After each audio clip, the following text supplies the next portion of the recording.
Right sir. ఇందాక నేను ఒక మాట అన్నాను, లేని ఇష్యూస్ మీద ప్రజల్లోకి వెళ్తూ ఉంటాడు అని. అంటే ఈ పీపీపీ మోడల్లో ఏదైతే మెడికల్ కాలేజీలో నిర్మించడం ఉందో దాన్ని మొదటి నుంచి వైసీపీ వ్యతిరేకిస్తోంది. రేపు ఇప్పటికే కోటి సంతకాలు సెకండ్ అయిపోయింది, మళ్ళీ నవంబర్ 12 నుంచి ప్రజల్లోకి వెళ్తాం దీనిపైన అని చెప్పి ఆయన పార్టీ కార్యకర్తలు ఆయన కూడా పిలుపునిచ్చారు. ఏంటి ఇప్పుడు మరి ఆయన చేస్తున్నటువంటి ఈ ప్రయత్నాలు ఏ విధంగా చూడొచ్చు? అలాగే నవంబర్ 14 నుంచి పెట్టుబడిదారులు సిఐఏ సదస్సులో భాగంగా రాబోతున్నారు. సో ఇది కూడా ప్రధానంగా వీళ్ళు టార్గెట్ చేస్తూ దీన్ని పెట్టుకున్నారంటున్నారు. ఎంతవరకు వాస్తవం అంటారు? మీరు చెప్పిందంతా విన్నాను, కానీ కోటి సంతకాలు పూర్తయినాయని ఎవరు చెప్పారు మీకు? అంటే అంబటి రాంబాబు గారు వీళ్ళు అనడం జరిగింది. అన్ని జిరాక్సులు, ఒకటే సంతకాన్ని కోటి జిరాక్సులు తీశారు.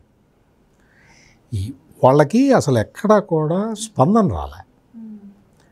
స్పందన రాక తెలంగాణలో కూడా వెళ్ళి సంతకాలు పెట్టించారు. కుదరలే, ఎవరు రావట్లా.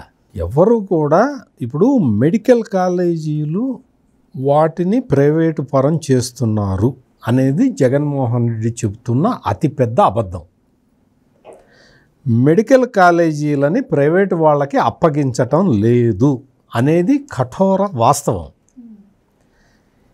మెడికల్ కాలేజీలని అంటే 17 మెడికల్ కాలేజీలు నేను తెచ్చా అని చెప్పుకునే ఈ జగన్మోహన్ రెడ్డి 17 మెడికల్ కాలేజీల్లో ఎన్ని కాలేజీలు కట్టాడు, ఎన్ని ప్రారంభమైనాయి, ఎన్నిట్లో ఎక్విప్మెంట్ ఉంది, ఎన్నిట్లో స్టాఫ్ను పెట్టాడు, ఏం చేశాడు, అసలు ఆ డబ్బులన్నీ ఏం చేశాడు? ఆ లోన్ తీసుకొచ్చిన డబ్బులన్నీ అంటే మెడికల్ కాలేజీల పేరు మీద అప్పు తెచ్చిన డబ్బులు జగన్మోహన్ రెడ్డి ఏం చేశాడు? మెడికల్ కాలేజీలు కట్టుకోవటానికి కేంద్ర ప్రభుత్వం ఇచ్చిన డబ్బుల్ని ఈ జగన్మోహన్ రెడ్డి ఏం చేశాడు? ముందు ఈ విషయాలు ఈ అంబటి రాంబాబులో ఎవరో ఉంటారు కదా, వీళ్ళు చెప్పాలి.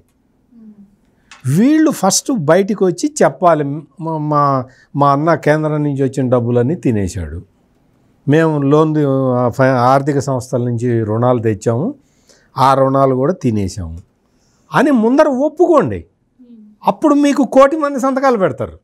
మీరు తినేశారు కదా, మీరు తిన్నారు అని పెట్టండి పైన, అందరు 1 కోటి మంది సంతకాలు పెడతారు, నేను పెట్టిస్తా. నీకు మెడికల్ కాలేజీలని ప్రైవేటు పరం చేస్తున్నారు అనే ఎలిగేషనే అబద్ధం. ప్రైవేటు పరం చెయ్యటం లేదు. పీపీపీ మోడల్ అంటే వీళ్ళకి తెలీదు, చెబితే అర్థం కాదు, చెబితే వినే జ్ఞానం లేదు, అర్థం చేసుకునే జ్ఞానం లేదు. పీపీపీ మోడల్ అంటే ప్రైవేటైజేషన్ కాదు. ప్రైవేటైజేషన్ అంటే ఏమిటి? ప్రైవేటైజేషన్ అంటే ఏంటి అంటే జగన్మోహన్ రెడ్డిని అడిగితే చెప్తాడు. 2023 సంవత్సరం జూన్ 19, 20 తారీఖుల్లో 107, 108 జీవోలు ఇచ్చాడు. ఆ జీవోలు చూస్తే తెలుస్తుంది. అంటే కాలేజీలని, మెడికల్ కాలేజీలని ప్రైవేటు వాళ్ళకి అప్పగించటం అంటే ఏంటో తెలుస్తుంది. ఎట్లా?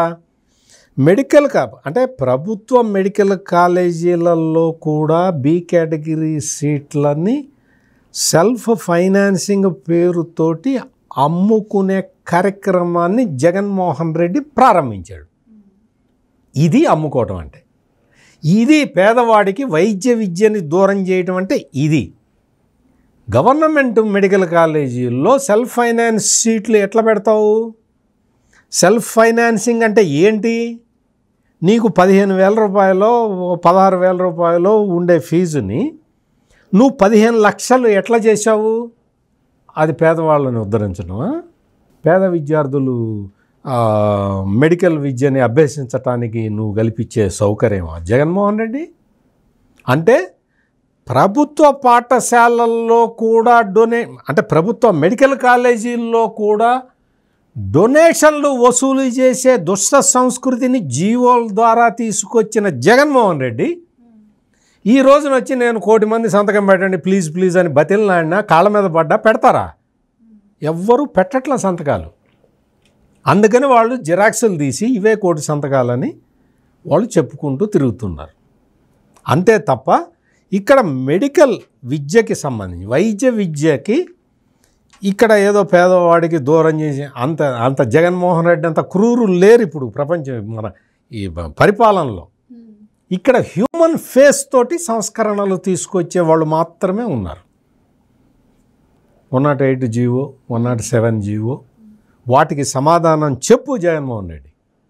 నువ్వు సెల్ఫ్ ఫైనాన్స్ సీట్లు ఎందుకు తెచ్చావో చెప్పు. ఇటువంటి పనులన్నీ చేసిన జగన్మోహన్ రెడ్డి ఇప్పుడు ఇది మొదలుపెట్టాడు. ఇప్పుడు కోటి సంతకాలు అంత ఫెయిల్ అయిపోయింది. నీకు అంతకుముందు డిజిటల్ యాప్ అన్నాడు, అది ఫెయిల్ అయింది. అంతకుముందు చంద్రబాబు నాయుడు ఆయన చేసిన ఎలక్షన్ ప్రామిసులు ఏవి కూడా నెరవేర్చలేదు. అందుకని రీకాల్ చంద్రబాబు మేనిఫెస్టో అని పెట్టాడు, అది ఫ్లాప్ అయింది. అంటే ఇతనికి బేసిక్గా పార్టీకి బేసిక్ స్ట్రక్చర్ కూడా లేదు. ఎటు నుంచి ఎటు తిప్పినా పేరుని నాని, ఈ అంబటి రాంబాబు, ఆ రోజా, లేకపోతే ఆ శ్యామల, ఈ నలుగురు తప్ప ఈ అసలు వేరే ఐదో మనిషి లేడు. అందరూ కూడా ఎవరున్నారు, ఐదో మనిషి ఇంకొక అతను ఉన్నాడు. అతన్ని మొన్న మాలపాటి భాస్కర్ రెడ్డి అని అతను ఎక్కడో లండన్లో ఉంటాడట. ఇతను బహుశా ఐదో వ్యక్తి అయి ఉంటాడు. ఇతన్ని పోలీసులు అరెస్ట్ చేశారు. పోలీసులు ఎందుకు అరెస్ట్ చేశారు అంటే అది కూడా చాలా ఇంట్రెస్టింగ్ స్టోరీ. అసలు భయంకరమైన అంటే సభ్య సమాజం అంటే నా నోటి నుంచి నేను చెప్పలేని విధంగా దారుణమైన కామెంట్లతోటి పెడతాడు. అతను భాస్కర్ రెడ్డి, ఇతను జగన్మోహన్ రెడ్డి పక్కన ఉన్నాడు. భయంకరమైన ఇంట్లో ఆడవాళ్ళ మీద, ఇళ్లల్లో ఉండే ఆడవాళ్ళ మీద, రాజకీయాలతో సంబంధం లేని వాళ్ళ క్యారెక్టర్ మీద అత్యంత నీచమైన పోస్టులు పెట్టేవాడు వీడిని పోలీసులు అరెస్ట్ చేశారు. అరెస్ట్ చేస్తే ఈరోజు నా సాక్షిలో పెద్ద వార్త, అక్రమ అరెస్టు, మాలపాటి భాస్కర్ రెడ్డి అక్రమ అరెస్టు. ఎన్ఆర్ఐ ఈయనేదా ఉద్యమం, అక్కడేమన్నా పెద్ద వ్యాపారం చేస్తున్నాడా? ఏం చేస్తున్నాడు? అక్కడ కూర్చొని లండన్లో కూర్చొని ఇంట్లో ఉన్న ఆడవాళ్ళ మీద, రాజకీయాలతో సంబంధం లేని వాళ్ళ మీద అత్యంత నీచమైన వాళ్ళ క్యారెక్టర్ని అత్యంత నీచంగా చూపిస్తూ పోస్టులు పెట్టేవాడు. ఫోటో కూడా లండన్లో తీసుకున్నట్టే ఉంది సార్. లండన్లో తీసిన ఫోటో. ఈయన అత్యంత నిజాయితీపరుడు కదా ప్రపంచంలో కల్లా. మీరు చెప్తున్న దాని ప్రకారం సార్ ఇతను అక్రమ అరెస్ట్ అనడానికి కూడా ఇతను పెట్టిన పోస్టులు కూడా మరి ఉంది. కరెక్టే, మీరు చెప్పింది కరెక్టే, కానీ మరి అత్యంత నీచంగా ఉన్నాయి, అసహ్యంగా ఉన్నాయి, జుగుప్సాకరంగా ఉన్నాయి, అతి జుగుప్సాకరంగా. ఒకటి పొలిటికల్కి సంబంధించింది ఒక్కటి చూపిస్తాను. అంటే చాలా దరిద్రం. అంటే అవి చూస్తూ ఉంటే నిజంగా ఏడుపు వస్తుంది. మనం అసలు మనుషుల మధ్య బతుకుతున్నామా? ఈ జగన్మోహన్ రెడ్డి ఇటువంటి క్రూర జంతువుల్ని పెంచి సమాజం మీదకు వదిలేస్తున్నాడా అన్న ఆవేదన కలుగుతుంది. ఈవీఎంసీ అంట కరప్ట్ బాబు నాయుడు అని చెప్పి సిబిఎన్ అంటే ఇది ఒక పొలిటికల్ ఒక్కటి చూపిస్తున్నాను నేను. పర్సనల్గా ఇంట్లో ఉన్న ఆడవాళ్ళ మీద, ఇంట్లో ఉన్న ఆడవాళ్ళని, వాళ్ళ క్యారెక్టర్ని అత్యంత నీచంగా, ఇంకా అంతకన్నా నీచంగా, అసలు మనిషి అనేవాడు రోజు కడుపుకు అన్నం తినేవాడెవడు ఆలోచించని రీతిలో వీడు పెట్టాడు. మొత్తం అసలు రాజమండ్రి కేంద్ర కారాగారానికి మోసాల చక్రవర్తి చంద్రబాబుట స్కిల్ డెవలప్మెంట్ స్కామ్లో 271 కోట్లు దోచేశాట. అంటే నేను పొలిటికల్వే చెప్పాను, నేను పర్సనల్ వ్యక్తిగతంగా ఉన్నవి నేను చెప్పట్లేదు. ఎందుకంటే వాడు నీచుడు, వాడేదో పెట్టాడని చెప్పి మనం వాటి గురించి పబ్లిక్లో మళ్ళీ చెప్పడం అనేది కరెక్ట్ కాదన్న ఉద్దేశంతో నేను చెప్పట్లేదు. Only I'm confining only to political issues. ఇప్పుడు ఈ మాలపాటి భాస్కర్ రెడ్డిని కాపాడుకోవాలి. ఈ దొంగ ఎన్ఆర్ఐ ఈ మెడికల్ కాలేజీల మీద అసలు లేని ఇష్యూని తీసుకొచ్చి చూపించాలి. ఈ 2 కార్యక్రమాల్లో జగన్మోహన్ రెడ్డి చాలా బిజీగా ఉన్నాడు. ఇప్పుడు అర్జెంటుగా ఇప్పుడు భాస్కర్ రెడ్డి అరెస్టు అక్రమం, ఆయన్ని లాకప్లో వేసి పోలీసులు కొట్టారు, అతను నడవలేకపోతున్నాడు అని ఇటువంటివన్నీ ప్రచారం చేసుకుంటూ, ఇంకొక వైపేమో మెడికల్ కాలేజీలు ప్రైవేట్ వాళ్ళకి ఇచ్చేస్తున్నారు కదా, ప్రైవేట్ వాళ్ళకి ఇస్తున్నారు కదా, నువ్వు తీసుకో నీ పుడివెందుల మెడికల్ కాలేజీని నువ్వు తీసుకో. చంద్రబాబు నాయుడు ప్రైవేటు కంపెనీలకి మెడికల్ కాలేజీలను దోచిపెడుతున్నాడు, అదే కదా నువ్వు చెప్తున్నది జగన్మోహన్ రెడ్డి. నువ్వు తీసుకో.